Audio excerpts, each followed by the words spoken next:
Well, good morning to you. Hey, coming in from the chores. I'm glad to see you here. Thank you so much for joining me. My name's Brad Zockel, and I want to welcome you to the farmhouse. A bit chilly outside here. We're looking at another temperature drop next week, but right now, we're going to enjoy what we have here. Thank you for coming into Upcountry, South Carolina. The ministry is called the Heaven Tour Ministry, and I very much appreciate you being with me. This is a very, very kind thing for you. Velvet, look at you, first and foremost here, so to speak. I'm glad that you are here, Velvet. Thank you for coming on, but I can't discount the fact that Stella and Nico are right behind you. Boy, very precious friends, as well as George and Callie. Thank you for being here. We've got Becky from Oregon coming on in here. Welcome, Becky, and glad you're here. And here's Christina. Thank you very, very much for being here. And I appreciate you all very much for coming over here and joining us this morning in our 45 minutes of talking about heaven. We're in Revelation chapter 4.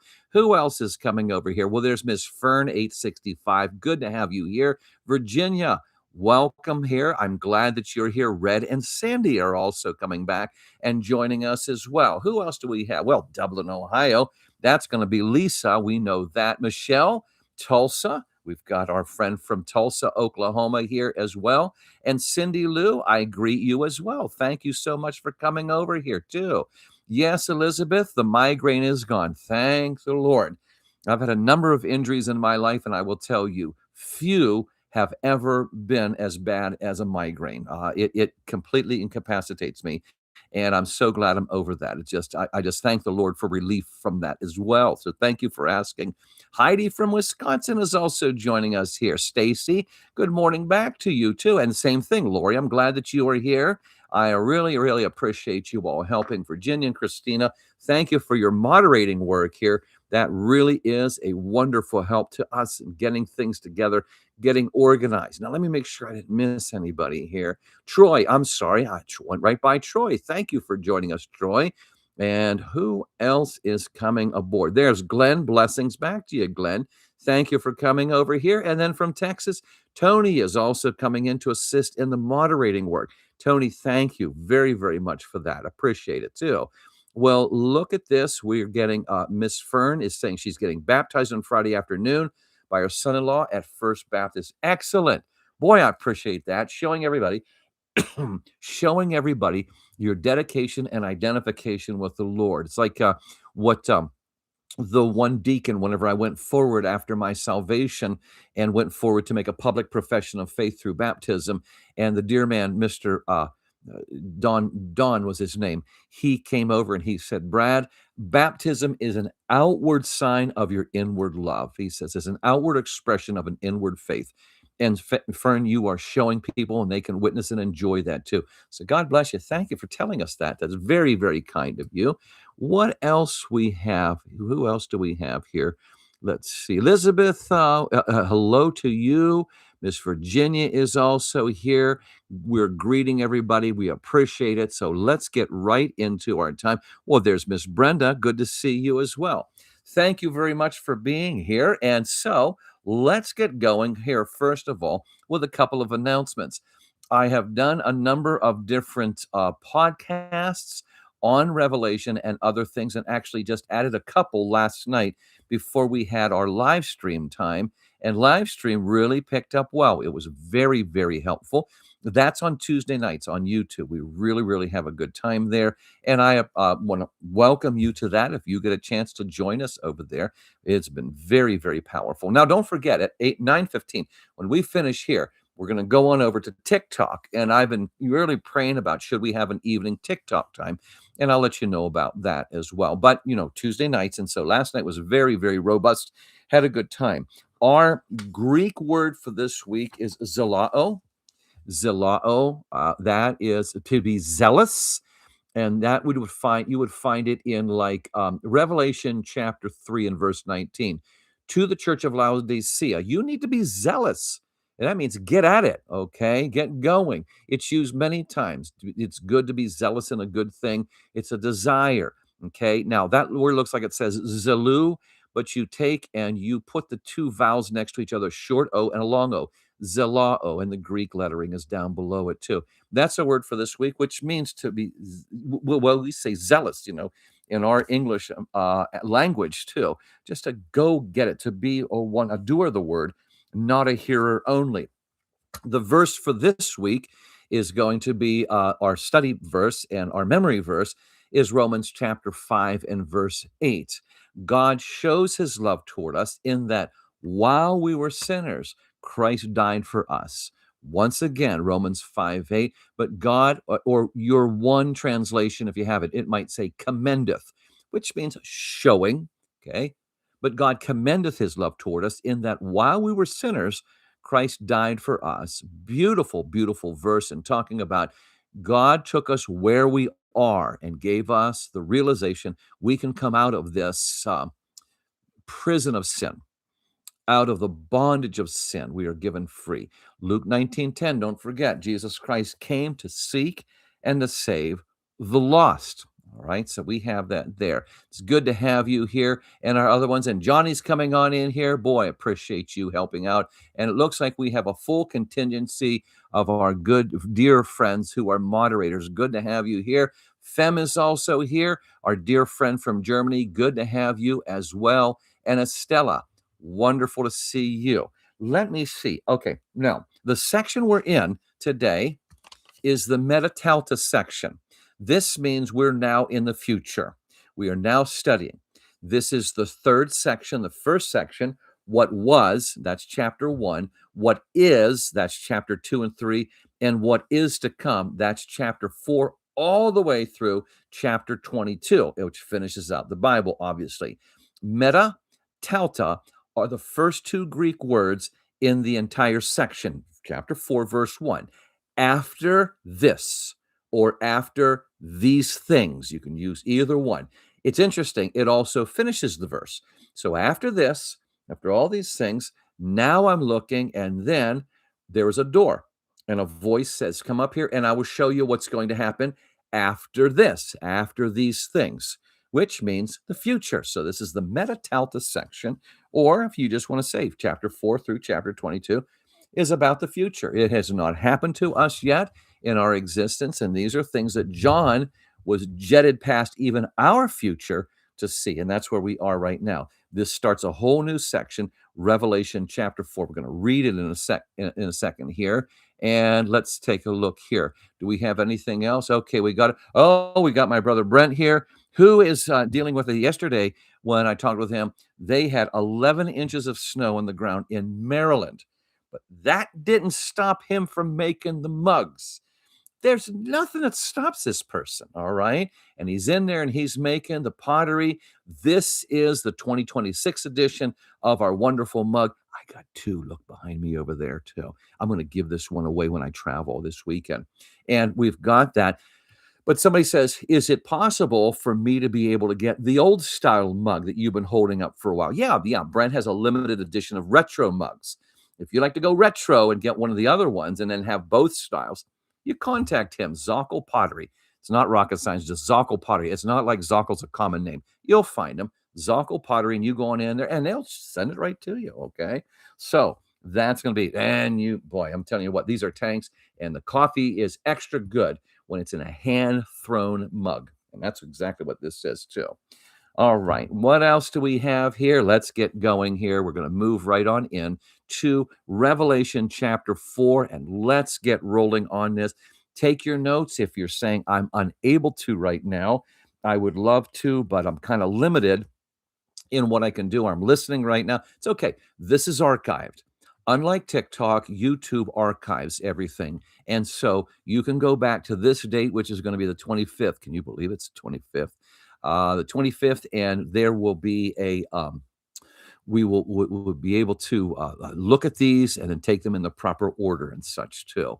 Oh, I was just thinking about this. In being prayer, busy week last night, right after the live stream, I received a call from our friends in the Los Angeles area, Yorba Linda Christian leaders, and I am not only going to be adding on to what I've been teaching them, but in the conversation last night that it came out, I am going to be flying out to California later this year to meet, because they kept saying, Well, Brad, we went. This really hit where we need. And as I said, I believe there were 6 Christian organizations that's what I was told, that were represented there, and they said it's just like you get going, and then it's over because they're renting a room, and we're all meeting for the Zoom.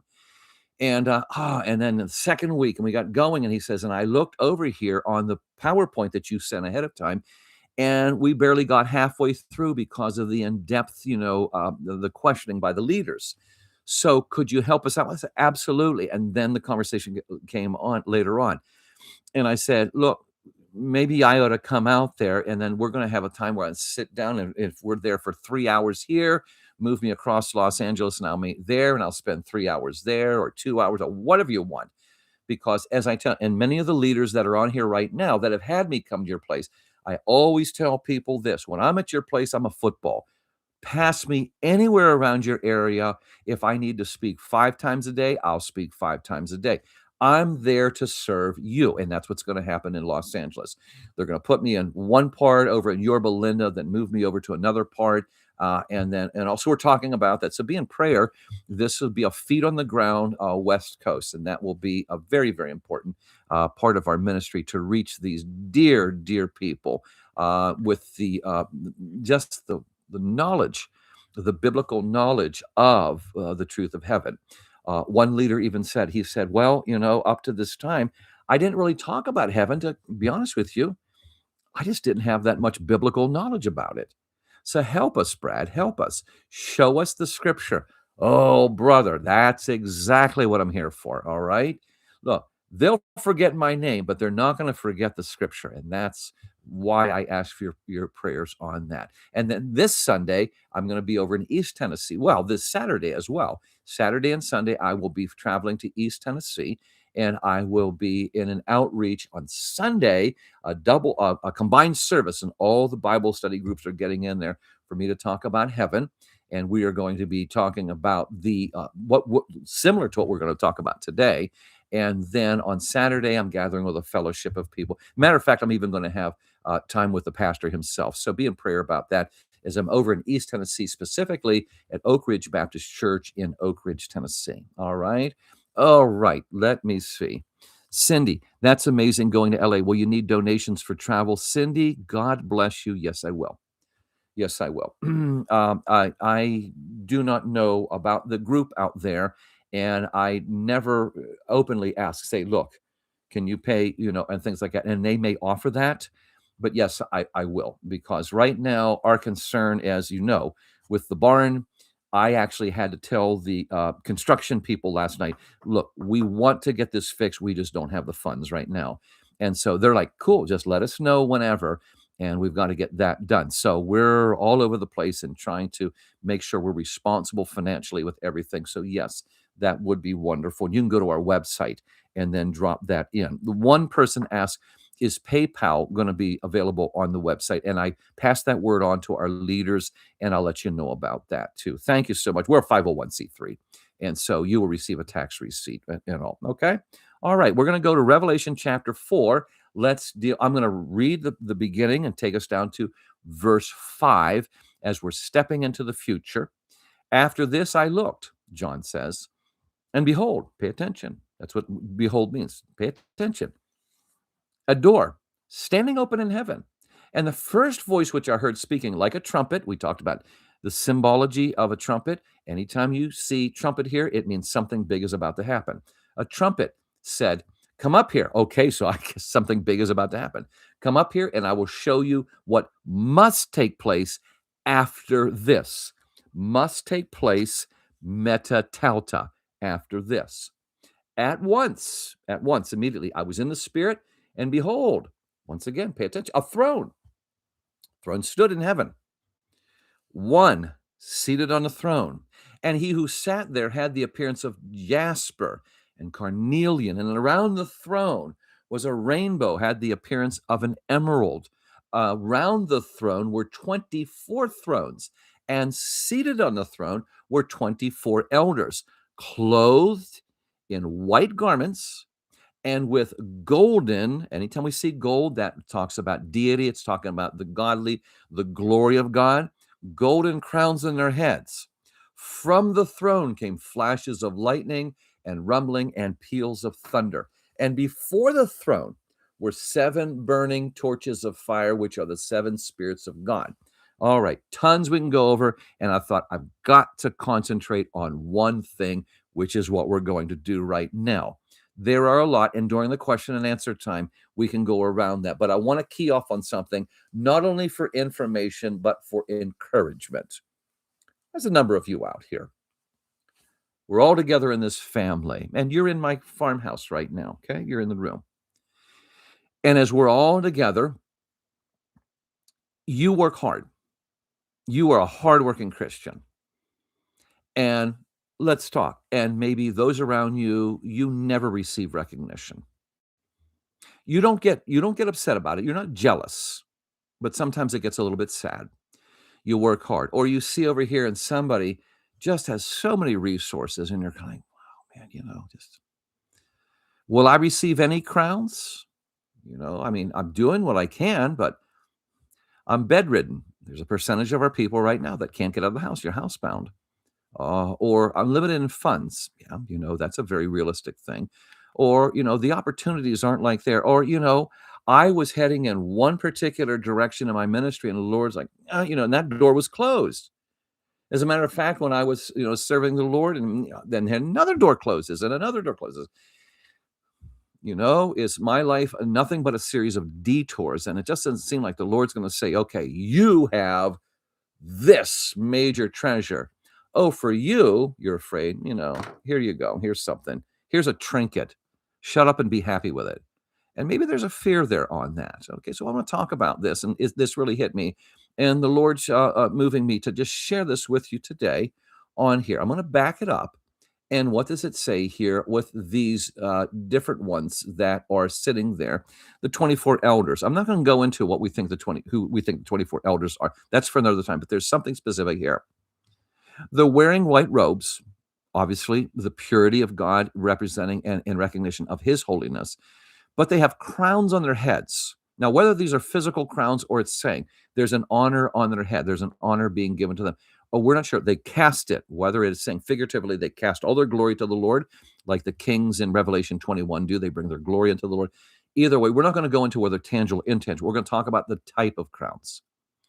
Now, I want you to write this down, or if you're not able to, I want you to listen very carefully, because this can be something that can really, really help you today.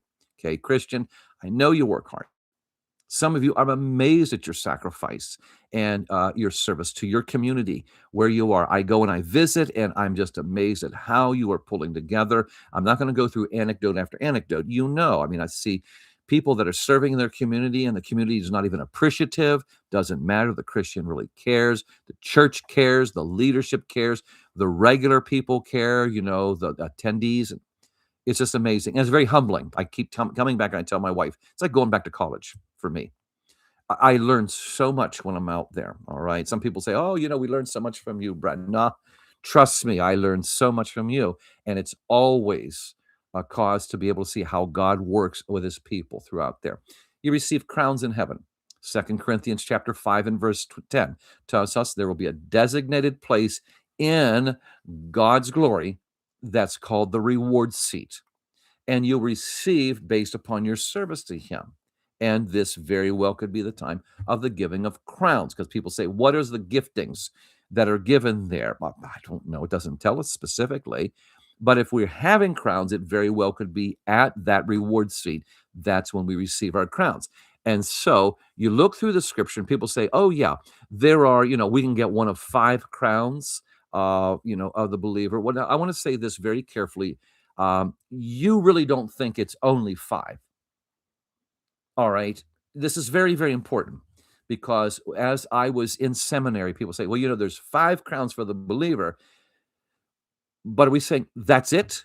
We have mentioned 5 crowns. And I want you to understand, we're moving into a multidimensional reality of being with God in new horizons and new wonders. Does He have time to tell us everything in the scriptures? No.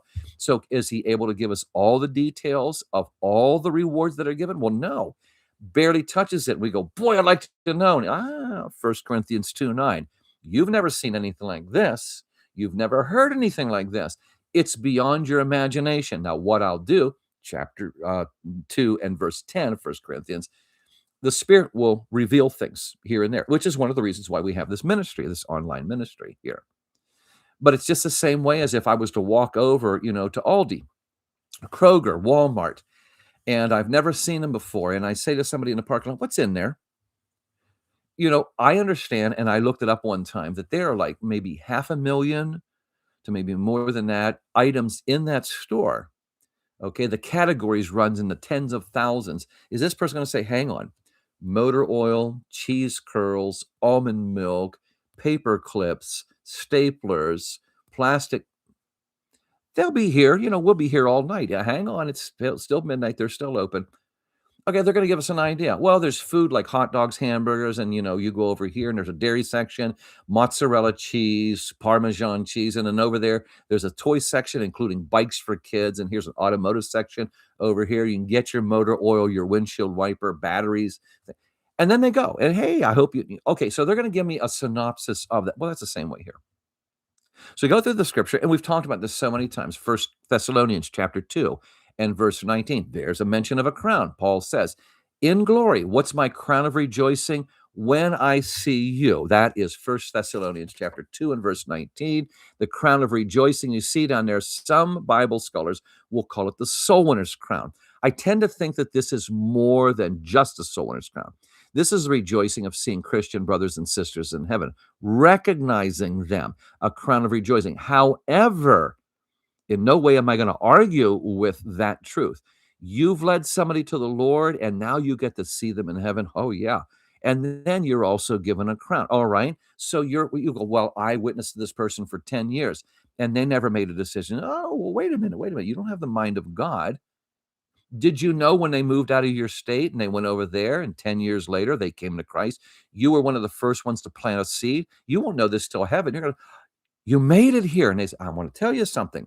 That time when we lived in your neighborhood and you shared this, and then you give me a Christmas card with these verses of salvation in it, and you showed kindness to me, and never asked for recompense, but kept saying you're praying for me, all these other things. And they said, look, that didn't go away. That took root. Okay, and you were part of it. I can probably tell you. I'm just going to take a guess.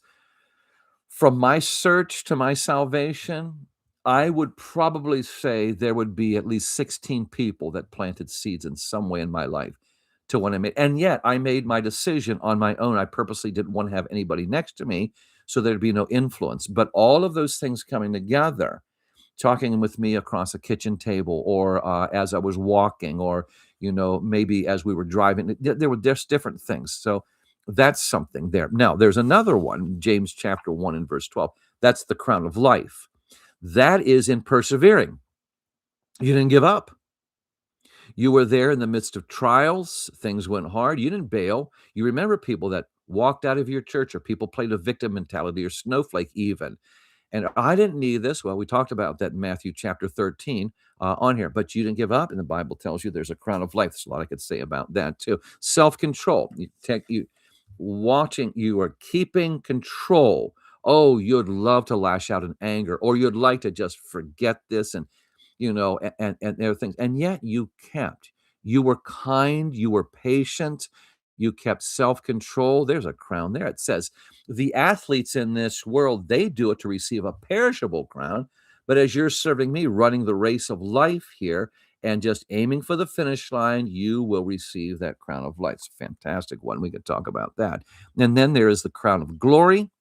And this one you could call the leadership crown. Many people say this is the pastor's crown. And then somebody says, oh, well, that's for pastors. That's not for me. I don't see that in the passage. It tells you to shepherd the flock. Well, what's the flock?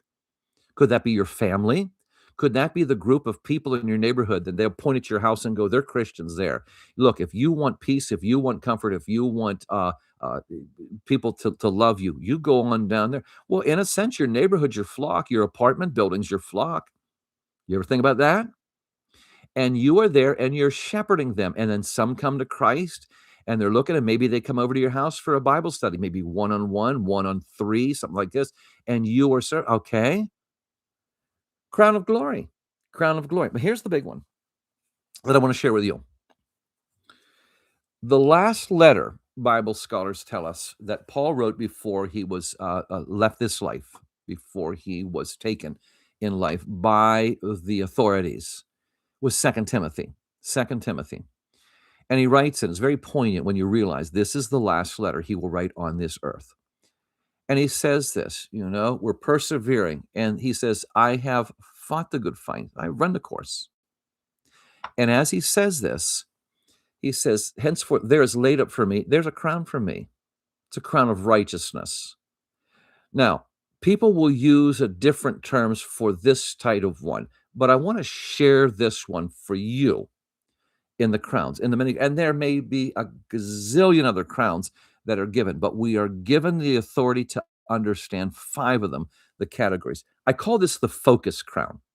The focus crown, because some people will say, well, that's for that category, or that's for those people, and I can't qualify for this. Just hang on for a second. Second Timothy 4:8 did not say, well, I'm a pastor, and there was so much in my I'm a missionary, and there was so much that no, it says, I've fought the good fight. I've kept, and there are things that I will never experience in my life that you have in your service to the Lord. And there will be things that I've gone under that you might never. That's God has laid us out. And as we said, 2 Corinthians chapter 8 and verse 12, you are accountable for what you've been given in your life, no matter where you are. Let me share this with you. I found this the shelf right behind me here. I was doing some work and I was getting some books out for some cross reference. And I bumped into this morning. I had no intention of it. I look at this, oh, well, what do you know? Look at this. These are my old glasses. And these go back, I don't know, 10 years, something like that. You can see how they're worn, everything. You can see the scraping, a little bit dirty too, because it's been sitting there for a while too. Well, there came a time whenever I was sitting over and I was doing some work, and things got harder and harder. And I actually went to one of the tech people and I said, this is back when I was in publishing. I said, something's wrong with the screen. Okay, well, we'll help you. Wonderful people. And they kept going over and they're checking the screen. This is when the computers were much earlier. And I said, there seems to be a wobble, and they're checking it. And they went through for like 2 days and were very diligent. Yeah, we'll check it. And all of a sudden, one of the men, a young man by the name of Mark, he looked at me and he goes, we've done everything. Brad, and you could tell he wants to be very careful. He goes, have you been to the doctor check your eyes lately? And I said, well, no. He says, give that a check. And if there's something wrong here, we'll come back. We'll get you a new computer on this desk. Well, I went, obviously, it was me. Glasses, okay? That my eyesight had gone down. And so they said, look, you got to get new glasses. Now, as I've even told you, as I'm looking at the side here, I'm having problems squinting and it's getting fuzzy. And of course, I dropped them. They're chipped in the front. So the vision our vision experts are so tied up. It's going to be like 10 more days before I can go see them. But I know what they're going to say. I mean, you're really going to need glasses. And even the glass works that we have that are taking care of this, they say, look, you're way due. Just go in so we know exactly what to do here on this, okay? I lost my focus with this one, and I'm losing my focus on this one. What about those people in your life that have lost their focus on serving the Lord? Oh, they love the easy life and they love the couch potato existence. And hey, well, I'm going to heaven anyway. And they've lost their focus, but you haven't. This is the focus verse, all right? All you've done is this. In whatever way you're reading the scripture, and it might not be when somebody says, well, it would be better if you did it this way or that way. You're saying, look, I'm doing everything I can, and you've stayed focused through the years. There have been disappointments in your life, and you haven't given up your focus on the Lord.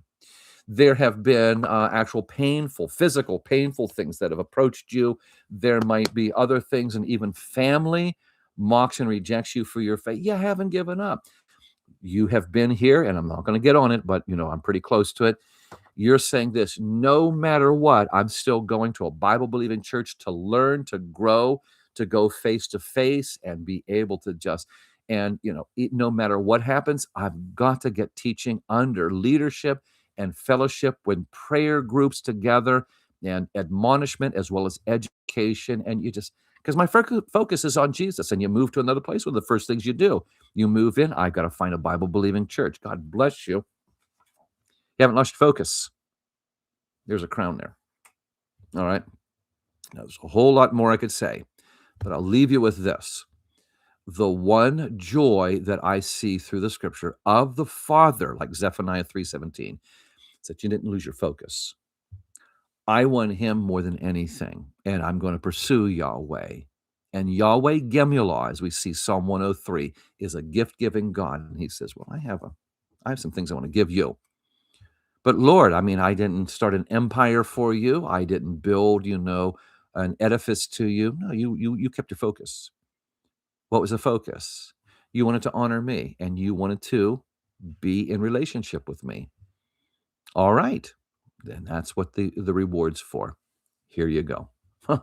It's amazing. Okay. All right. Well, let's go to our questions and let's get ourselves started. All right. Let's move back. And I got to squint a little bit here. I'm going to back it up a bit and see if we got started. And so I know usually I don't do that, but I'm going to start it. Let me just take a look here. Moving on down. Good morning. And news says Luke 17:10, his grace is sufficient for me. Can't be saved by my works. Absolutely. And this is the one thing out of that, the abundance, as the book of James says, because the grace is sufficient for us. Then now you're going to show your faith by your works. Your works will not give you your faith. Your works will show your faith. Okay. Very, very good insight here. News. Greater than all these crowns is just being with God, Father. Absolutely. Let's see. Oh, there's Irish Brian. Good to have you here, my friend. And I'm wearing my Irish cap. That was sent to me. So I have some very, very dear friends here. Let's see. PL. Good morning. God bless you. Good to see you. Patrick says, like when Jesus spoke about the faith of the centurion, he did this before Jewish elders, said he had seen such faith in all Israel. Servant was healed just by asking Jesus. Yes, I love that. The Roman centurion, and even the Jews said, he is a God-honoring man, and they had a special place in their heart. You know something?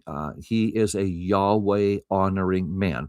And then when he comes over and says, Jesus, don't even worry about coming here. I have the authority within my ranks, and I know you do too. Just say the word. And Jesus says in front of all the Pharisees, this Roman, military, Gentile, greatest faith I've ever seen. Could you imagine how that bit on them? Yeah, absolutely. And in that, the centurion had his focus. I'm on Jesus. I'm not wavering. I know you can do this. Absolutely amazing. Absolutely amazing. Jay, if you're not challenged, you're not in his focus. It's like what the late Dr. John MacArthur said. A faith that is not tested is not a faith. Stop and write that down. Remember that. That's true. And somebody will come to you or me and go, I don't understand why, I thought everything's supposed to be smooth. And the next thing I know, and then this happens, and somebody's questioning me, and they're starting to get on my case at work, or, this happened in our household. Hey, it's testing your faith. Faith that's not tested, not a faith. All right. Let's see. Paul says, remember how I used to shy away from treasures in heaven because of your teachings. I look forward to those treasures now. Absolutely, Paul. Absolutely. Paul, I sent you, you qualified for Sunday, and I sent your email, and it got kicked back. So I don't know whether you received it. It said to me that you did not receive the link because you were one of the ones that came and called in early. Please let me know if you got the link, and if not, I need you to resend it, because when I replied it, it came back and said it's not clicking. So I want you to get the link for Sunday night, okay? Callie, do you lose those crowns if you fall away from the church as being active and faithful as you once were? The Bible does tell us, we are warned not to lose our rewards. That is a very, very good question. Let me do a little deep dive on that in a little bit, maybe for tomorrow. And we'll talk about this, because you cannot lose your salvation, but can you lose your rewards? Absolutely. So we're going to go, maybe I'll just write this down, and let's do a little bit of a Bible walkthrough on that. Crowns. Very good question. I'd love to be able to find that and get you some scriptures on that because the Bible tells us in two different places that you have to be careful not to lose your reward. Now, does this mean that you were about to get it and you're not going to get it anymore, or you had it in your life and it is being subtracted from your unfaithfulness or your lack of focus or your laziness? Do a deep dive on it. That's a real good question. Very, very good question. I can tell you from the general principles of the Bible, yes, you can.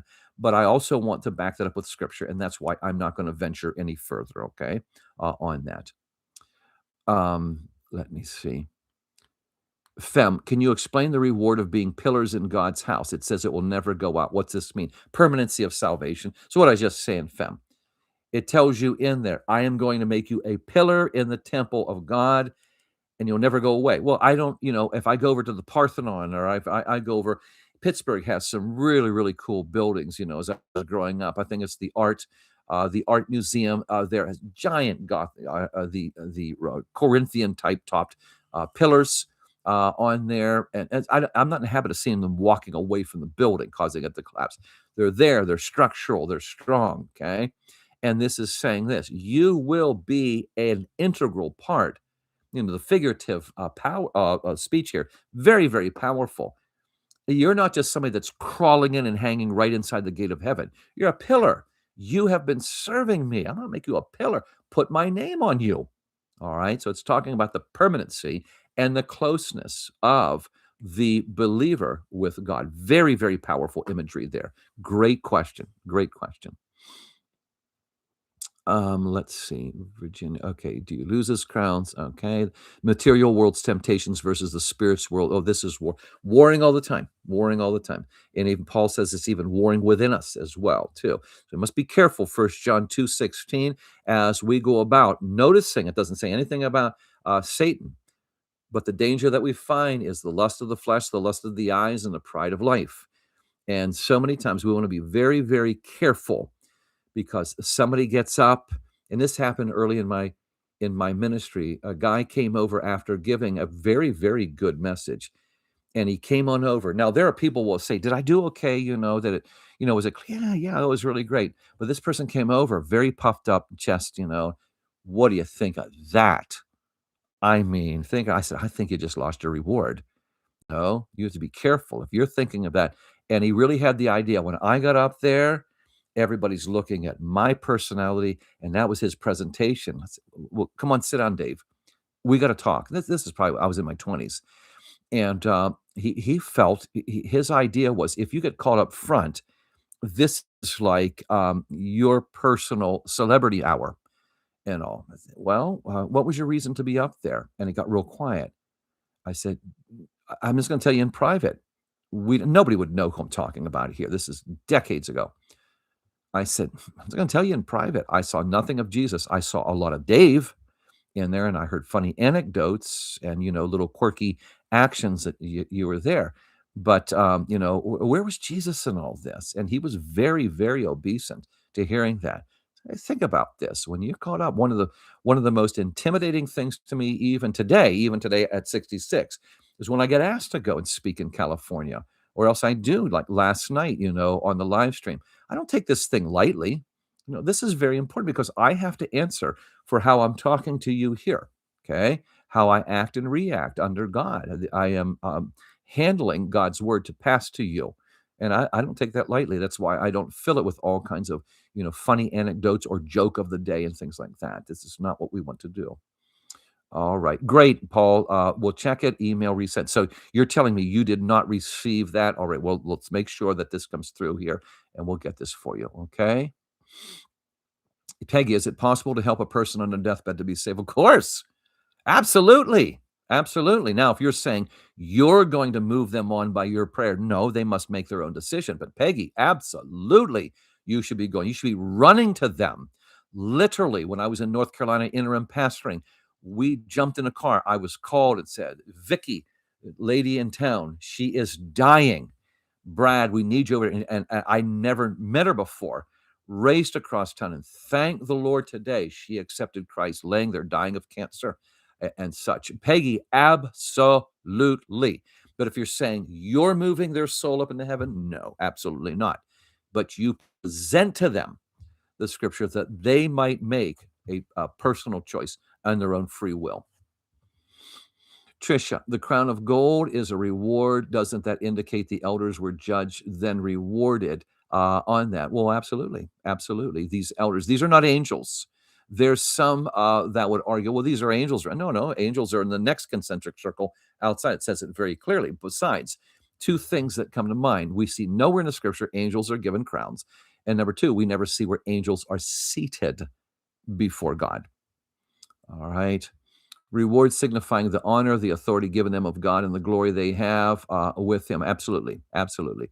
They have been rewarded. They have been recognized. Darius, when says, let me see. I'm not sure if it's a question or a comment. When we are in heaven, and the 1,000-year reign of Jesus Christ will He only reign for 1,000 years when Satan is bound in the bottomless pit? Will He still reign when 1,000 years are in? Oh my goodness, Darius! His reign on earth, it will be heightened in the eternal state. Of course he will reign. Of course he will reign. Darius, I want you to read Revelation 21 and 22 and see just how it is. His glory will be so fantastic, chapter 21, verse 23, that the Lamb will be the lamp of the New Jerusalem. We will see him as we've never seen him, even in the millennial kingdom. He is still in the robe of flesh to an extent. But when he's in heaven, will he reign in eternity? Are you kidding? That might be the understatement of the ages. Right now, we can only see him through a glass darkly. So is he reigning in our lives? Yes, but all of the distractions and things like this and the curse of the world, Romans chapter 8, verses 19 through 22. But then Paul says, 1 Corinthians 13 and verse 12, I will then see face to face. It's just begun. Promise me now, Darius, you're going to read Revelation 21 and 22 and come back tomorrow and tell me, here's where I see where Jesus is going to reign. Wow, you have some exciting reading there for you. Let's see. Tony, can you text Brother Bob the link Sunday for the Zoom? Bob Cash? Okay. Tony, I'm going to have to pass that to you to pass to him because I am not sure if I have his email. I'll look. Okay. Tony is asking his senior pastor, Bob Cash, dear, dear leader, is now suffering from Lou Gehrig's disease and has to step down from the pulpit. And we're going to bring him as a special guest on Sunday to our Zoom meeting. So, yes, absolutely. Tony, I'm going to do this. I'm going to go through my file and see if I have a contact to him. I believe I have his text, but just to be safe, I'm going to send this to you and you can forward it on to him as well. Marilee, let me take a look. Oh, 2 minutes. I'm sorry, I almost lost track of time here. We all start out as seeds. Some flowers bloom, others don't by choices made through life. It is faith, praying, and love of Jesus, helping one grow and not giving up. Not giving up, Marilee, as we said. You're keeping the focus, keeping the focus. We, especially as Americans, we look at achievement and what you can see, feel, hear, taste, smell. Okay? That's the way we are. It's all celebrity, it's all Hollywood, and that's filtered into the Christian realm. I mean, I've been to meetings, I remember in another state. I sit in on a pastor's meeting, and as they're all gathering together for a prayer breakfast on a Saturday, and I knew what I'd see. I wasn't, as I said, I'm not a pastor, but they allowed me to come in. The preference was given to the pastor with the biggest congregation, and it broke my heart. And these other men who work faithfully out in little towns and burgs throughout their state are looking down like this. Well, I only have 20 in my group. I only have, 13 in my group and everything. See, in America, we get this all the time. Well, that guy who has the hundreds, well, he must be more spiritual. Really? If a dear friend who, upon graduation, said, I've got to go back into Appalachia. He is well-versed enough. He could have been at a sizable church anywhere in a metropolis, but he just said, my calling is to go back to my home and area and reach. And his church, I think, averages 16 people. But in his area, he's well-respected, and he works so very, very hard on that. Let me see. Moving on down. And Stella is thanking the moderators. You're doing such a great job. And our friends here, they do appreciate you. They want you to know that too. All right. I've got time for one more question, Fem. Off topic, I try sometime to find the website of the Rebel Coffee Roasters from the card behind you. How can I get that coffee? Go to Google, put it on there, and put Ed right behind it. It'll take you right there. You'll find it. You'll find it. If you go onto the web and then you go into Rebel Coffee Roasters with Ed, or else put Louisiana on it. Fantastic stuff. Fantastic stuff. Very dear man, has worked sacrificially. If you saw how he labors, it's just a wonderful Christian man, and has organized for me to come down to Louisiana twice, everything, and always sent me back with some coffee too. And I put that up there out of kindness to him, and out of love for him. I'm not compensated by him in any way, but I'm telling you, I'm so impressed by this dear man and his service for the Lord. I said, I'll tell you what, you send me a sticker, I'll put it up. Yeah, absolutely. And let him know. Let him know. He might be watching right now. Wonderful, wonderful service to the Lord too. All right, I'm going to get going here. Thank you very much, friends. Time for us to move over to TikTok here. God bless you. I really, really appreciate you being with me. Let's make this a real powerful time over on TikTok as well. Be in prayer as we make our next steps on what we're going to be doing with the Barn Studio on there. I'm not going to belabor that. The podcast is called Questions About Heaven, and that is available on every platform possible. Moderators, you're all stars. You know that. You are Super Bowl strong. Thank you very, very much. God bless you all, friends. Take care. And Lord willing, we'll talk tomorrow.